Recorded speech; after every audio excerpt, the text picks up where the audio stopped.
also impacted with our daycare facility. We don't have outbound communication for families, parents to access their children, and this is a serious problem. Now at 5, no phone or internet service in an East Side neighborhood for over a week. Why neighbors say they feel left behind. Homicide investigation at an Indianapolis Catholic church. What we now know about the crime tonight. 46 years ago today, a huge fire consumed a building downtown and led to an amazing rescue. We hear from an eyewitness, the RTV6 photographer who took these pictures. This is RTV6 News at 5, working for you. No phone, no cable, and no internet going on 11 days now. Thanks for joining us at 5. I'm Mark Mullins. And I'm Amanda Starantino. Neighbors on the east side say they've been calling AT&T every day, multiple times a day, trying to get their service restored, but they say they're getting the runaround. RTV6's Stephanie Wade is working for you to get to the bottom of this issue. For 11 days straight, people have called AT&T trying to figure out when their phone lines would be back up and running again. They've gotten different answers each time and say they feel neglected.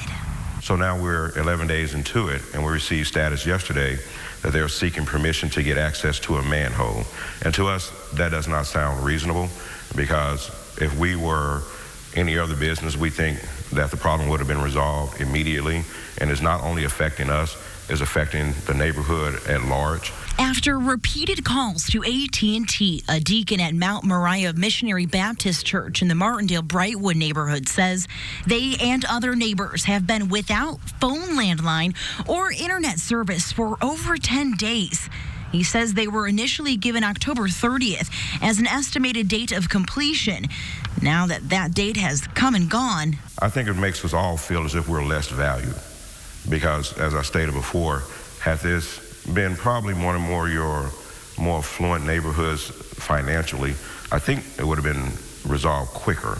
I contacted AT&T myself today to get to the bottom of why service hasn't been restored yet. The response from the company coming up at 6. Working for you, Stephanie Wade, RTV6. Well, if you haven't voted yet, you have a little less than an hour in most Indiana counties to head to a polling location to cast your ballot. At the top of the ticket in many communities, the mayor's race, and that includes Indianapolis. Both major Indianapolis candidates made last-minute pleas to voters in debates and town halls in the past couple of weeks. Since January, Republican challenger Jim Merritt has been campaigning on public safety and infrastructure. He blames current Democratic Mayor Joe Hogsett for record-high murders and the city's problems with potholes. Hogsett has touted a decrease in violent crime in 2019 and new investments into the Department of Public Works. I hope that we've put out a positive message of accomplishments that we have, that we've enjoyed and the city has enjoyed over the last 4 years. This is a wonderful day in democracy, and I'm looking forward to be mayor on January 1st. Both Hogsett and Merritt were out early this morning to cast their votes. We're expecting our first returns to start coming in shortly after 6 p.m. So stay with us for RTV6 News at 6 and 7 and watch the ticker that will come up later at the bottom of your screen throughout the night. You can always check results at our website, theindychannel.com. The weather is not an excuse to not get out and vote today. Sunny, not too cold. Good day to get out like these folks in Fountain Square and walk the cultural trail. So what's ahead for tonight? Storm Team 6 Chief Meteorologist Kevin Gregory is here to fill us in. Kev. And it was nice to have that sunshine during the day today. I just want to show you what we're in for as we look at the next week. This is the warmest afternoon that's on the way.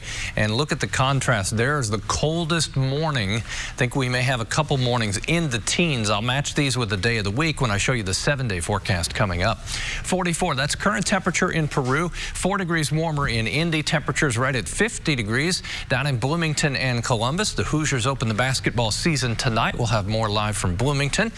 West wind at 17 now. We had a gust of 26. That's a cooler west wind as the sky is clear and the wind that I just showed you calms down, which it will. That will set the stage for temperatures to drop into the upper 20s to lower 30s.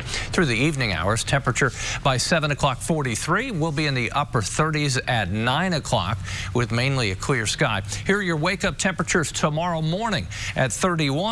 How much warmer in the afternoon, and then what happens for the weekend, all coming up.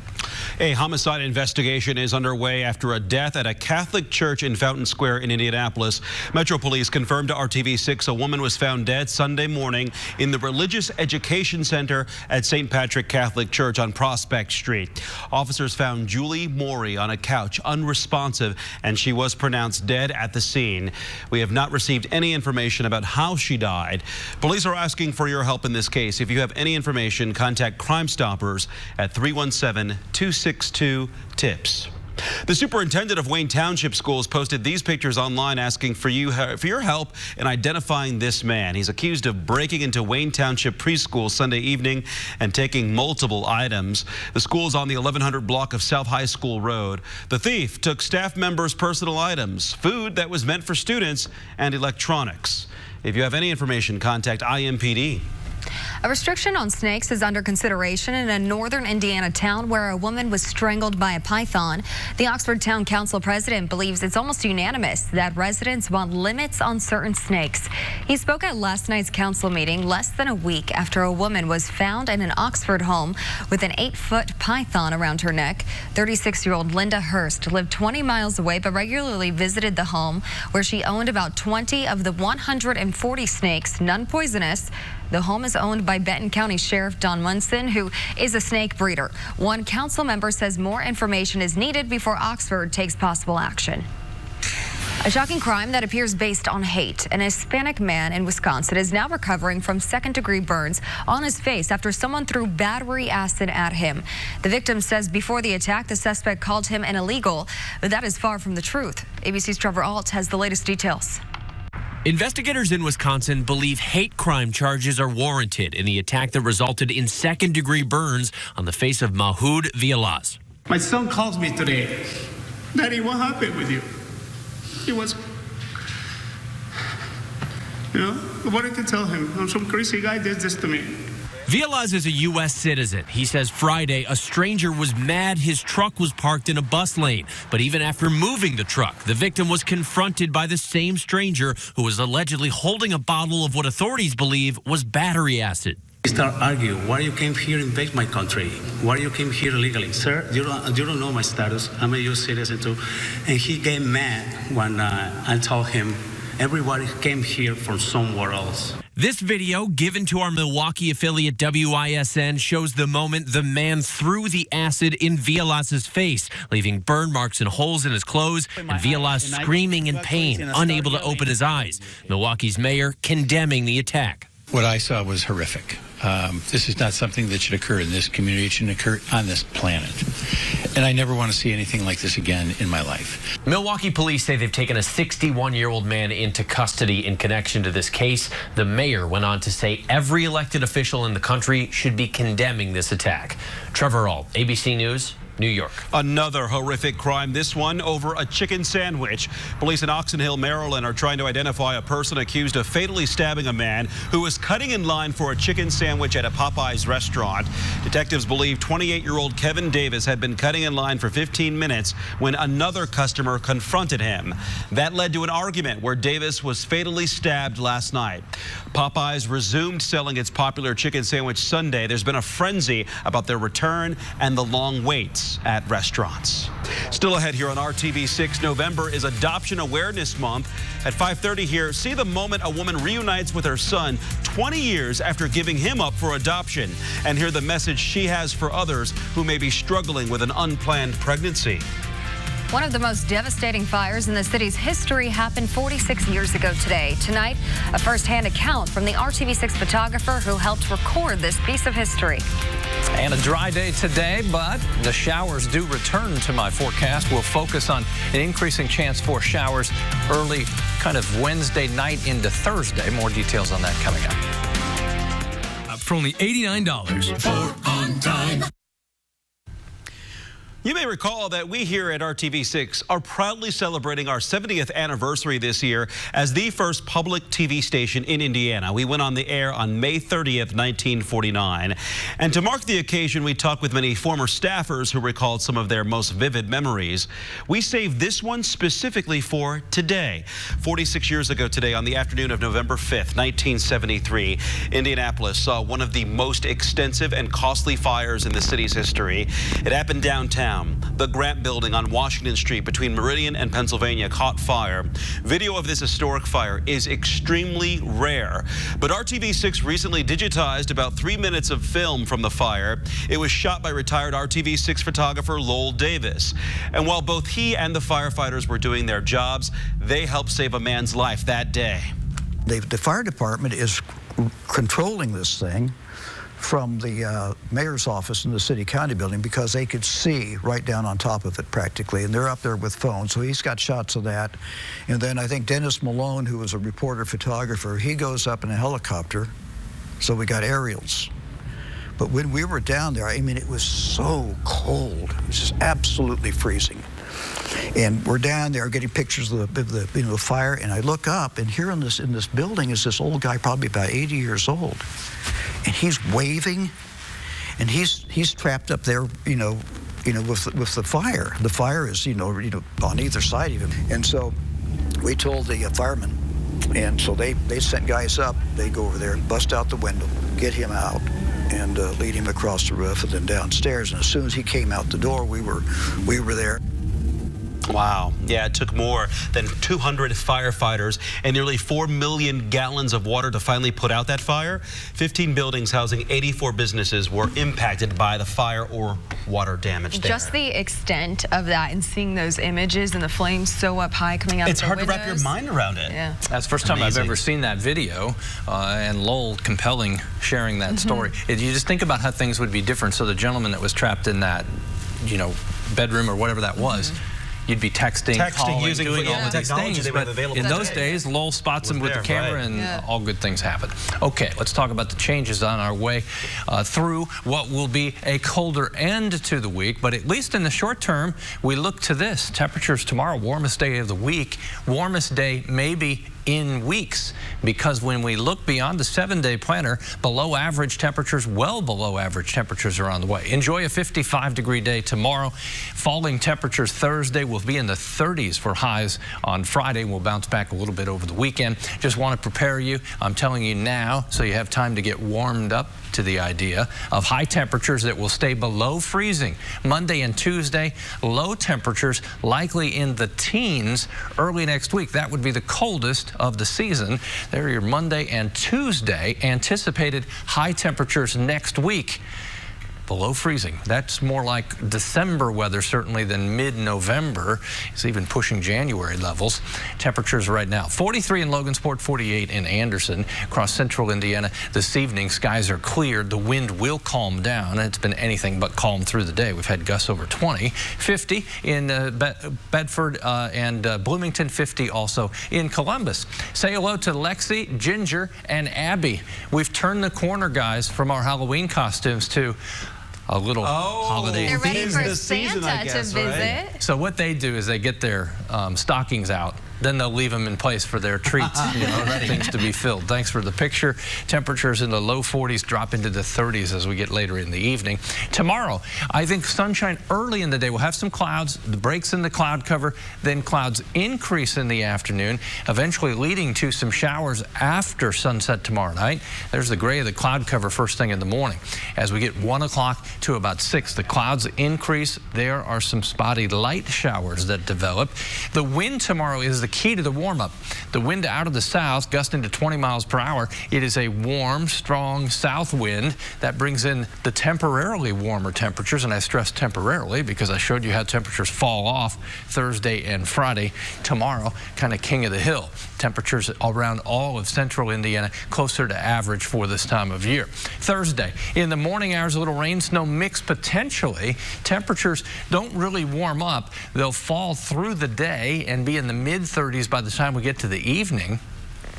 Overnight into Thursday, some light showers in the morning hours. Still, some lingering showers may mix with some snow as above ground level. Air is much colder. 7-day planner, a dry weekend. Temperature up to 47 Sunday. However warm it feels Sunday, that sets the stage for the dramatic fall for Monday and Tuesday. It sure does. Do you see what I see Tuesday morning? Yeah. 18. Wow. It's coming. Get ready for it. I'm just hoping that your forecast isn't correct.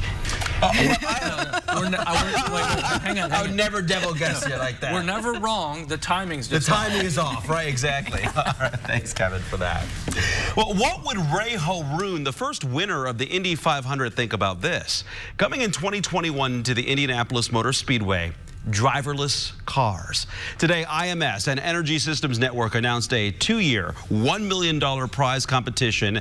The Indy Autonomous Challenge is a competition among universities to create software that allows self-driving Indy Lights cars to compete on the 2.5-mile oval. It will culminate with a race on October 23rd of 2021. Exciting stuff there. Wow, interesting. Well, as the calendar turns to November, the sports calendar moves on to basketball. The Indiana Hoosiers are going to set to tip off their regular season. A lot of new faces on the court in Bloomington. Brad Brown joins us live from Assembly Hall. Hey, Brad. Hey, Mark and Amanda, good evening. Fortunately, we'll be heading inside Simon Scott Assembly Hall. A crisp evening down here at Bloomington. Should be plenty of excitement, though, as fans will get their first look at the 2019-20 Indiana Hoosiers. As you said, a lot of new faces. In fact, half of this roster is new from last year to this year. Head coach Archie Miller went with an entirely new starting lineup in their exhibition game last week against Gannon. We expect to see much the same of that tonight, including a couple of freshmen in this lineup. We'll talk more about that in a second, and also tonight at 6. Plenty of opportunities to see the Hoosiers right here in Bloomington to start off the season, as IU will play the entire month of November right here at Assembly Hall. South Dakota State was an NCAA tourney team last year. They're among the opponents. Princeton, Louisiana Tech, a couple good ones coming here as well.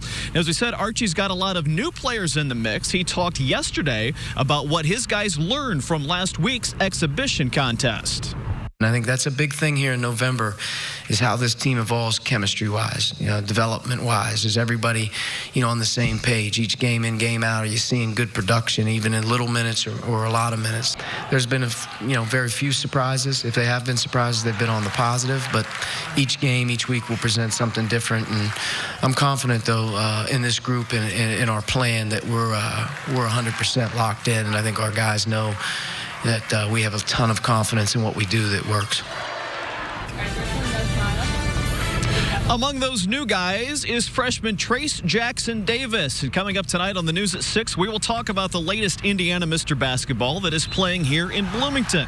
He was a star at Center Grove High School. Could he be the next big thing here in Bloomington? One of some of the new faces that could lead to the Hoosiers' success here in 2020. Had a chance to sit down for a chat with TJD. We will have that for you coming up at 6 in tonight's Sports Extra Spotlight. Talking about all those home games here, IU won't actually have a true road game until January 4th when they play at Maryland in their Big Ten opener. All of their games are here at home. A couple of games in December that won't be. They'll play UConn at Madison Square Garden in New York, and they'll also play in the Bankers Life Fieldhouse in the Crossroads Classic coming up right there before Christmas. So all of these games right here in Bloomington, the first of them here tonight against the Leathernecks from Western Illinois. We'll see you back courtside live at 6 for now in Bloomington. Brad Brown, RTV6 Sports. We'll see you in less than an hour, Brad. Thank you. The Pacers are looking for their 4th straight win tonight. Indiana is in Charlotte to take on the Hornets. Tip-off is at 7:05. The Pacers return home on Wednesday and Friday this week. Games against the Wizards and the Pistons. Each of those will start at 7 p.m. Are you ready to go under the sea on TV? It's The Little Mermaid Live right here on RTV6 in just a few hours. Hear why Queen Latifah is just a little nervous about playing Ursula. Days from 4:30 to 7. Hello to you. I'm Julie Grant with Court TV. And in a stunning development, former NFL star Kellen Winslow II pleaded guilty. Opening statements were about to begin when a deal was struck. Winslow pleaded guilty to the rape of an unconscious person and to an added count of sexual battery. Winslow is facing 12 to 18 years in prison. His sentencing will be on February 19th. And in the next big trial that we are covering for you here on Court TV, 41-year-old Henry Segura Segura is accused of murdering his girlfriend, Brandy Peters, her daughters, and the couple's son. This is a death penalty case that's happening in Florida. Prosecutors say that his motive was avoiding possible jail time for back child support that he owed. And in a strange twist, another man has confessed to ordering the murders, saying that Peters had been stealing drug money from him. This case is a retrial, and Segura is expected to testify. As always, you can count on Court TV for gavel-to-gavel coverage. I'm Julie Grant. Now back to you in the studio. And you can learn more about other cases around the nation right now, available for you at courttv.com. Tonight on ABC, you and your family can go under the sea as Disney presents The Little Mermaid Live. The new special is a tribute to the 1989 animated classic. Can you believe Ariel, Sebastian, and Flounder are 30 years old?